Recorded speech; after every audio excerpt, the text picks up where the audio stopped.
بسم اللہ الرحمن الرحیم۔ عزیز طلباء السلام علیکم۔ ہم ہدایت النحو کی 17ویں ویڈیو پڑھ رہے ہیں، جس میں ہم نے ہدایت النحو کے سابقہ پیپرز کو حل کر رہے ہیں۔ ان کی میں نے مروضی بنائی ہے۔ مروضی نمبر 191 ہے۔ نون تاکید طلب کے معنی کے لیے ہوتا ہے۔ 192 نمبر پر ہے نون تاکید امر اور مضارع کے معنوں کے لیے آتا ہے، بشرطے کہ مضارع میں طالب کے معنی ہوں۔ 193 ہے تنوین ترنم شعراء اشعار کے آخر میں دیتے ہیں۔ 194 نمبر ہے تنوین تمکن، وہ تنوین ہوتی ہے جو اسم کے تقاضے راسخ کرنے میں مدد کرتی ہے، جیسے زیدون یا رجلون۔ 195 نمبر تائے تانیث ساکنہ ماضی کے آخر میں لاحق ہوتی ہے۔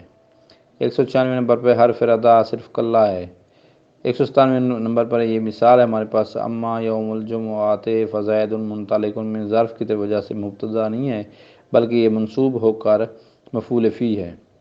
198 نمبر پر قد کے آگے 3 جواب ہوں گے، جو یہ جواب ہے جس کا ہوگا کہ قد تقلیل کا معنی دیتا ہے، یہ مثال بھی دی ہوئی ہے تو یہ صحیح ہوگا جواب۔ 199 نمبر پر ہے یہ مثال دی ہوئی ہے، اس میں آپ نے لکھنا ہے جو مروضی ٹک کرنی ہے صحیح ہے وہ ہے کہ قد تقلیل کے معنی سے خالی ہے، تحقیق کے معنی دیتا ہے، یہاں پر تقلیل کا معنی نہیں دے رہا بلکہ اکثر تقلیل کا معنی دیتا ہے، یہاں پر تحقیق کا معنی دے گا۔